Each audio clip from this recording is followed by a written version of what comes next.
ما اصاب من مصیبت الا باذن اللہ صدق اللہ العظیم۔ اللہم صلی وسلم وبارک علی سیدنا و مولانا محمد وعلی آلہ و اصحابہ۔ آج پورا عالم جس آفت، جس بلا اور جس بیماری کے باعث پریشانی میں مبتلا ہے، علماء حضرات، حکماء حضرات، ڈاکٹر حضرات، سربراہان مملکت، وزراء،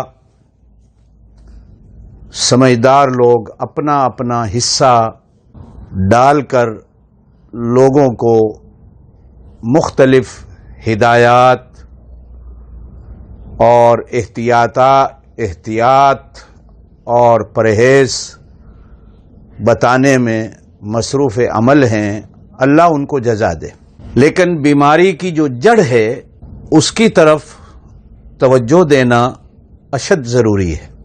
قرآن پاک جب پرانی قوموں کے قصے اور کہانیوں کو بیان کرتا ہے، عذاب خداوندی مختلف صورتوں میں ان قوموں پہ مسلط کیا جاتا ہے۔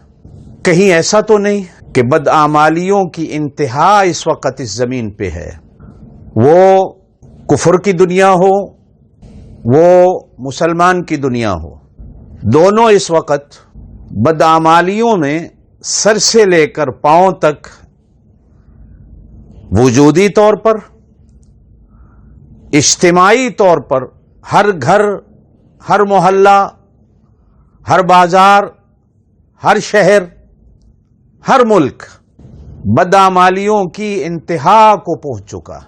علماء حضرات جانتے ہیں کہ پرانی امتیں، پرانی قومیں ایک ایک گناہ کے سبب برباد ہوئیں، صرف ایک گناہ پایا جاتا تھا۔ آج اس وقت وہ کفر کی دنیا ہو یا مسلمان کی دنیا ہو، وہ سارے گناہ جو دنیا میں تھے وہ اس وقت ہم نے مجموعی طور پر دونوں نے اپنا رکھے، وہ کفر کی دنیا ہو چاہے مسلمان کی دنیا ہو۔ اور پھر عذاب کی جو ایک اور صورت ہے جو علماء جانتے ہیں کہ اللہ خوف مسلط کر دیتا، اللہ کسی قوم پر ناراض ہوتا ہے یا آسمان سے پتھر برساتا ہے، یا اللہ پاک طوفان اور آندھیوں کی صورت میں عذاب مسلط کرتا ہے، یا اللہ ان کو زمین میں دھنسا دیتا ہے، یا اللہ پاک بستیوں کو اسی طرح زمین سے اٹھا کر آسمانوں تک لے جا کر پھر آسمانوں سے نیچے پلٹ دی جاتی ہیں۔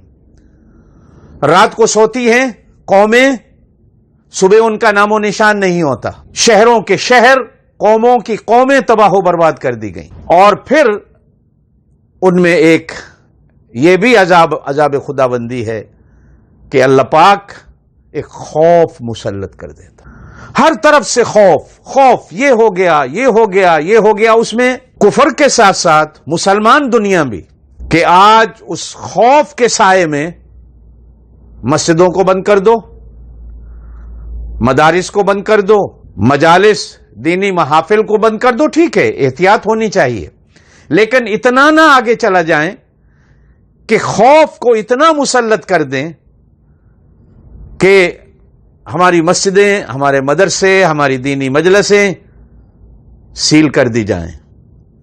یہ خوف آج ہم ہر بڑا چھوٹا عورت مرد اسی خوف کے سائے کے تلے جی رہے ہیں۔ یہ کہیں اللہ کا عذاب تو نہیں؟